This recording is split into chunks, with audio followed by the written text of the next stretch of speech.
Welcome to the Deep Dive. Today we're tackling a huge topic, really fascinating. The origin of Jesus. And this isn't simple. It means looking at history, the biblical stories, and how theology understands him. Absolutely. And right off the bat, it's vital to make a distinction.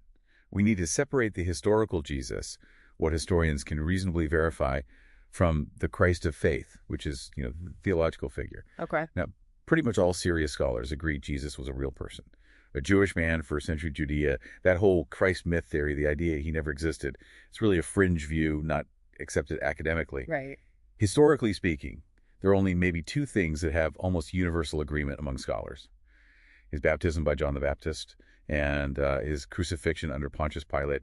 Anything supernatural, well, that falls into the realm of faith, not historical method. So that's the framework we need. That's a really helpful distinction to start with. So let's unpack that historical world. What was it actually like, first century Palestine? Well, imagine Roman occupation. That's the backdrop. It meant heavy taxes, widespread poverty, especially tough in rural agrarian areas like Galilee, where Jesus was from. Honestly, many people were just scraping by, living at subsistence level. And Jesus himself, sources call him a tekton. We often hear carpenter, but it's broader, right? Like a builder or craftsman. How does that fit him into this picture? Seems like it puts him right in that marginalized working class. Exactly. Being a tekton placed him squarely among the common people, the poor workers, and that's so important because it connects directly to his message.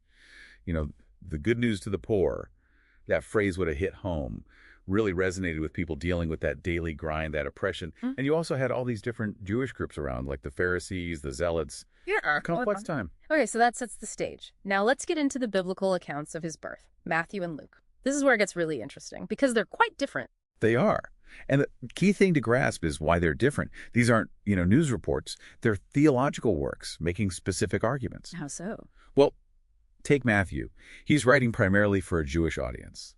So he emphasizes Jesus' royal roots, tracing him back to King David, to Abraham.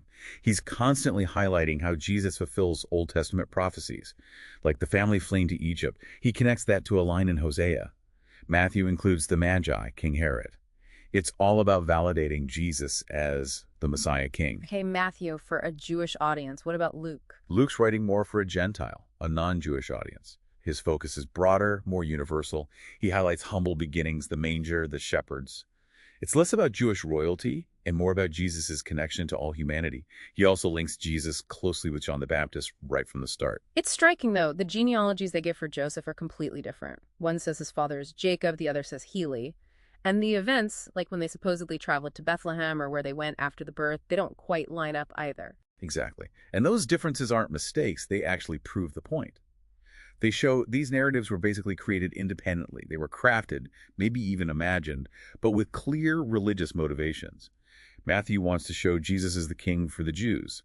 Luke wants to portray him as the Son of Man, connecting him back to Adam for all people. Different theological goals, different stories. Right, so that covers the historical person and the biblical narratives, but then there's the whole Christ of faith aspect. What does that involve theologically? Okay, so now we're moving into core Christian doctrine. Central here is the idea of the incarnation. This is the belief that Jesus wasn't just a human who became special, but that he was the divine Son of God, pre-existent, the Logos or Word, as John's Gospel puts it, who became human. So fully human and at the same time fully divine. That's the mystery. And the virgin birth plays a big role here too, doesn't it? It does. Absolutely. Theologically, it's seen as crucial for signifying Jesus' sinlessness. For him to be the perfect sacrifice required by theology, he needed to be untainted by original sin. It was also seen by early Christians as fulfilling a prophecy from Isaiah. These are huge ideas. Did they just appear fully formed? Oh, definitely not. These core beliefs, like Jesus being fully God and fully man, were hammered out over centuries. There were intense debates, huge controversies are called the Christological controversies. Things were formalized in big meetings, the ecumenical councils, like the Council of Nicaea, which affirmed Jesus was of one substance with the Father, directly countering views like Arianism that suggested he was somehow lesser than God the Father. Wow. So the origin of Jesus It really is this complex tapestry. You've got the historical person everyone agrees existed, these different biblical stories making theological points. Right. And layered on top, centuries of developing doctrine trying to explain his nature. That's a great way to put it. A tapestry woven from history, narrative, and deep theology. And maybe something for you, the listener, to think about is how those very first Christians tried to make sense of who Jesus was. How did they build these profound theological layers onto the man they knew from Galilee? And how do we today navigate these different understandings? The historical, the biblical, the theological, when thinking about such a monumental figure, it's quite the question.